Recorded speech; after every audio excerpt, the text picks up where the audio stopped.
होती है।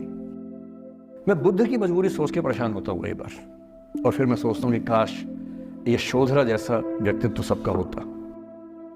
बुद्ध की रियल कहानी क्या है शायद किसी को नहीं पता। मैं जिस कहानी की बात कर रहा हूँ, मैथिली शरण गुप्त नाम के एक बड़े प्रसिद्ध कवि ने यशोधरा नाम की पुस्तक में वो कहानी लिखी है, भूमिका में जिक्र किया। बुद्ध बचपन से ही थोड़े से वैरागी किस्म के व्यक्ति थे। उनकी कुंडली देख के एक ज्योतिषी ने बताया भी था। माता पिता बहुत परेशान थे, शुद्धोदन उनके पिता का नाम था। माता पिता ने बहुत कोशिश की कि इस बच्चे का मन विरक्त न हो। अच्छा महल बनवाया, सारी सुविधाएं दी। जैसे ही बुद्ध थोड़े से किशोरावस्था में आए, उस समय की दुनिया की सबसे खूबसूरत महिला से, लड़की से, यशोधरा से उसकी शादी करवा दी। यशोधरा के पिता ने काफ़ी एग्जाम लिए बुद्ध जी के, वो सारे एग्जाम में पास हुए, तब जाकर शादी हुई। ऐसे नहीं हुई, शादी हुई। तो बुद्ध भी ठीक था, रमे रहे उस जीवन में। बेटा हुआ उनका राहुल। अब बुद्ध की विरक्ति का भाव बढ़ता जा रहा था। 29 साल की उम्र के आसपास ऐसा हुआ कि उन्होंने एक मृत व्यक्ति को देख लिया, एक बूढ़े को देखा, एक भिखारी को देखा, एक बीमार को देखा। विरक्त हो गए और उनका मन हुआ घर छोड़ दूं, ज्ञान की खोज में चला जाऊं।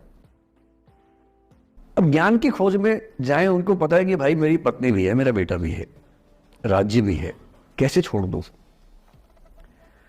छोड़ना जरूरी है। अंदर की आवाज है कि छोड़ो, तुम इस चीज के नहीं बने हो, तुम्हारा स्वधर्म कुछ और है। बाहर की जिम्मेदारी है कि छोड़ नहीं सकते।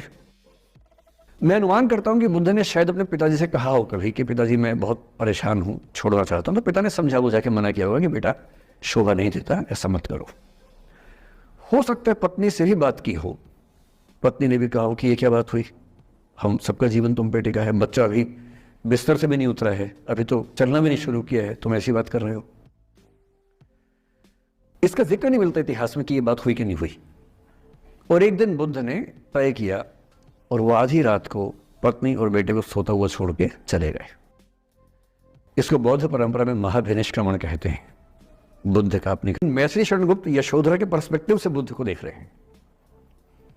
यशोधरा बहुत परेशान है, भाई पति चला गया है, बच्चे का पिता चला गया, मजाक थोड़ा है।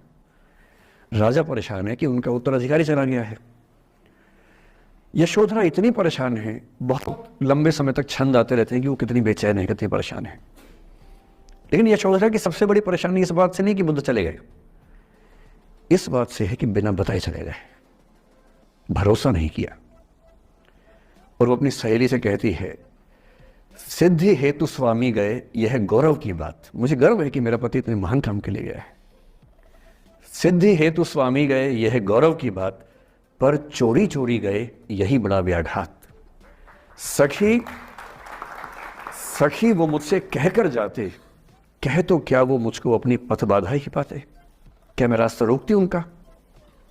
उसके मन में ये मलाल है कि बिना बताए चले गए। वो इस भाव को लेट गो नहीं कर पा रही है, परेशान है। फिर बुद्ध को ज्ञान मिला। 6 साल की तपस्या के बाद बोधगया में बोधि वृक्ष के नीचे ज्ञान मिला। बात फैल गई। जो 5 शिष्य बुद्ध को छोड़ के भाग गए थे उनके बुरे वक्त में, उन्हीं 5 को बुद्ध ने सबसे पहले ज्ञान दिया सारनाथ में, जिसको धर्म चक्रावर्तन कहते हैं। बुद्ध की ख्याति बढ़ने लगी। शुद्धोदन ने बुद्ध के पास, अपने बेटे के पास कई लोगों को भेजा ये कहने के लिए कि भाई यहां भी तो आओ, हमसे भी तो मिलो। बुद्ध का ऐसा प्रताप था कि जो उनके पास जाता वो बुद्धम शरणम गच्छामि हो जाता, वापस ही नहीं आता। तो फिर शुद्धोदन ने बुद्ध के बचपन के एक दोस्त को ये कह के भेजा, भैया मैं जानता हूं तुम वापस नहीं आओगे, पर प्रभावित होने से पहले बोल देना कि पापा याद कर रहे थे। तो वो गया, उससे वायदा निभाया, हो तो गया, बुद्ध के संग में दीक्षित हो गया, पर वायदा निभा दिया। तो बुद्ध ने कहा जरूर जाऊंगा, पिताजी की आज्ञा तो जाऊंगा ही जाऊंगा। बुद्ध पहुंचे अपने कपिल वस्तु, जो अपना इलाका था, वहां पहुंचे।